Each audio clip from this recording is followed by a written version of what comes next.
Okay, so we do have that gas price cut coming in, Ashu, as we were anticipating. April to September prices cut to $3 per MMBTU. Pranoy is joining in with a quick look at that. Pranoy, this was largely expected, I understand. Yes, it was, and it's a formula-based price. So you have the prices of the Henry Hub in US, the Alberta Hub in Canada, the National Balancing Point in UK, and the Russian benchmark. An aggregation of those prices multiplied by the volumes, which comes to the average. This was anticipated because the Henry Hub has also seen a big fall, especially in the month of October. And I was just checking the latest price; it's $1.9 per MMBTU. So obviously, the fall in all these benchmarks globally has driven these prices even lower.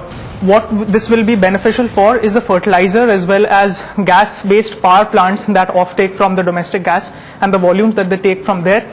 This will obviously be negative for ONGC, and mind you, ONGC had put in submissions with the government to at least put a floor to this domestic gas price, because their realizations are really dwindling, even on the low volumes as far as they produce till now from the KG-D6. Their realizations are going down, as also something like a Reliance. But Reliance is mostly hedged because their refining and petrochemicals business yields a lot of revenue for them. Also on the overall P&L, it does not command that much of a weightage, the oil and gas business. But mostly this is negative for ONGC. It is positive for the off-takers of gas, who are the consumers of this in terms of fertilizer companies as well as your power companies.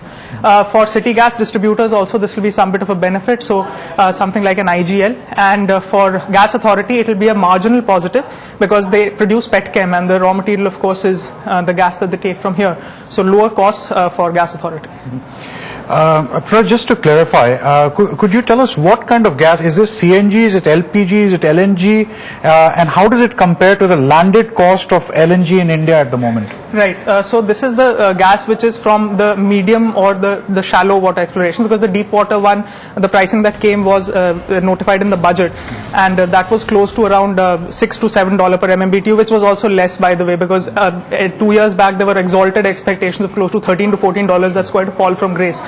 So this is the domestic gas, and sorry, your second question I forgot. No, my question basically was that how does it compare to the cost of landed LNG? Because some of these guys, I think Petronet LNG and all, have invested huge amounts of money in setting up facilities, and that's expensive stuff. The regasification facilities at Dahej and Kochi. So from Qatar, they used to import at around $13 per MMBTU. That has, they renegotiated it with Qatar, and now it will come in at $7. Across Malaysia, Indonesia, China, if you look at the rates, the domestic gas rates are much higher, and that's what our interactions with ex-petroleum ministers or ex-managements of these exploration companies have yielded, that at least bring it at par, the domestic gas at par with the Asian peers, which is closer to $7 or closer to $8 per MMBTU. So that is the landed price of your LNG, which comes in and is regasified.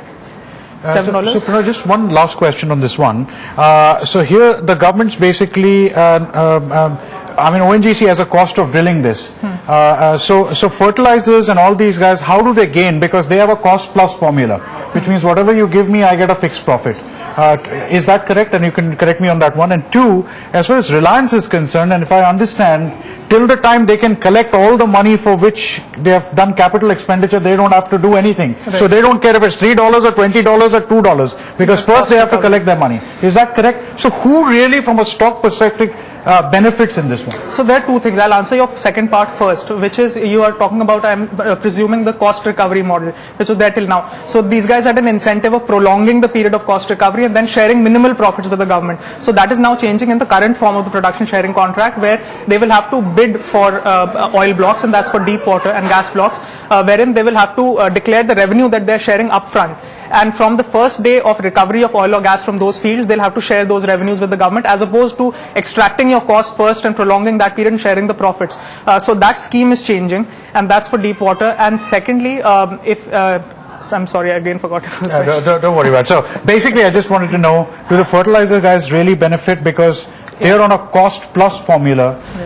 What happens here? Right. So the fertilizer guys do not benefit in terms of realizations, of course, but they benefit in terms of working capital. Got it. Because we had engagements with gas-based fertilizer units, and in the previous time when it was revised downwards around 6 months back, and they were of the view that their working capital would be eased, because the incremental cost of gas that they get per unit of fertilizer production, that will go down incrementally. And mind you, this cumulatively is a big cut, because the Diwali of 2014 was the first hike.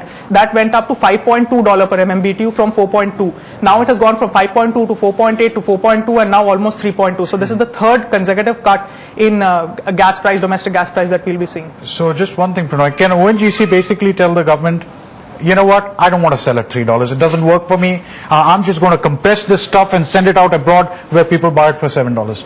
Just asking, can that happen? I mean, can anybody insist on them to deliver? Say, no, I don't want it. It's not a commercial decision. I really don't think that can happen. And ONGC Right. being a government unit, I really don't think that can happen. Reliance has done it in, I don't want to talk about it, but yeah, the volumes have gone down from KG-D6 significantly from the target levels, but Reliance still has an elbow room being a private entity. ONGC, I really doubt that they have that elbow room. All right, Prannoy, awesome stuff. Thank you. Okay, well, lots of news this morning. Let's get cracking on some of those stocks. Rakesh Bansal, Mr. Subramaniam, both with us today. So we'll get to some of those newsmakers in a moment, but let's also take a look at the index to start off with. Mr. Subramaniam, how's it looking? Today's expiry, so what are you watching out for? Well, I think the March has been a series of, where the shorts have literally been squeezed out, and that